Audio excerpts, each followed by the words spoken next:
Bismillah, alhamdulillah, wassalatu wassalamu ala rasulillah. Petepang deui dinten ieu dinten Senin kaping 20 Oktober 2025 masih dina suratun Nahli ayat ke 101.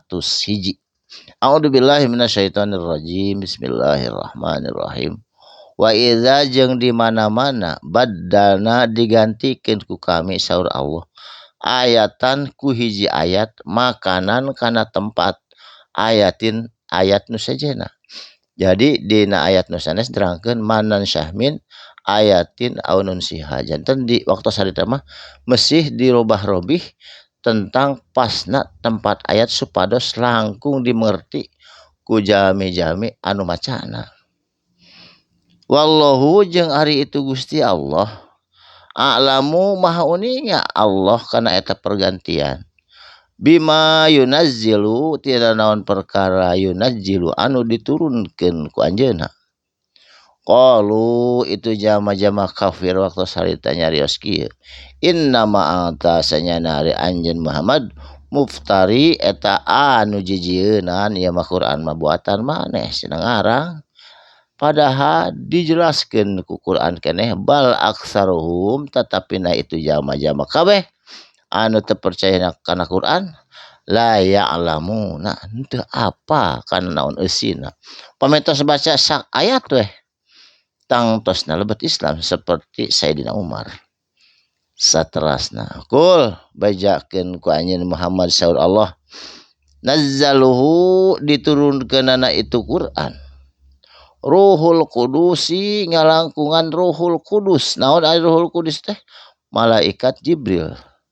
Eta teh mir rabbika ti pangeran anjeun Muhammad bil haqqi kalayan bener-bener ti pangeran anjeun.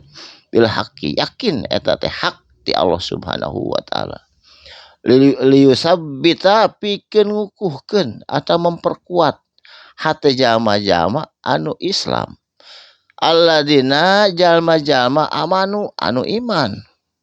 Wahuda jeung jadi hidayah pituduh pikeun jalma-jalma anu iman. Wa busyra jeung jadi bewara pigabungaheun lil muslimina pikeun jalma-jalma anu Islam anu muslim saterasna.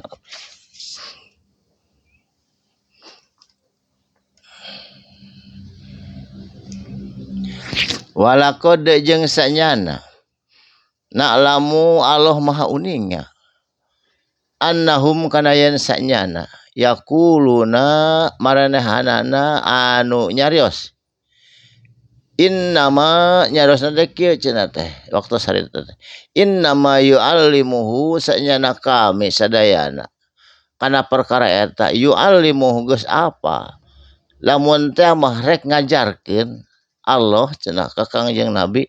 Nah ngalakungan Ruhul Kudus, nah ngalakungan malaikat Jibril.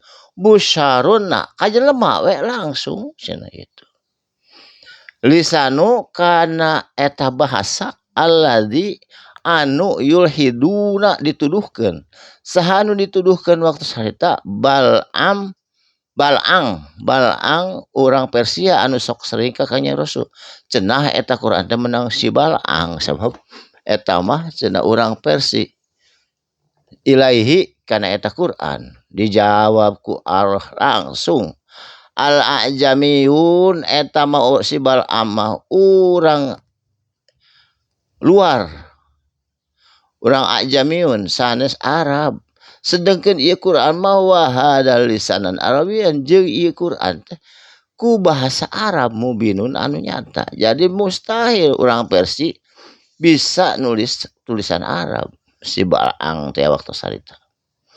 Saterasna innal ladzina la yu'minuna sanyana ari jama-jama anu teu iman bi ayatillah kana ayat-ayat Allah nu tertulis jeung nu tercipta la yahdi Allah moal maparinan hidayah him ka itu jama-jama Allahu ti Gusti Allah lahum eta tetep pikeun jama-jama anu kafir anu ingkar adzabun alim pirang-pirang siksa alimun anu peurih kacida.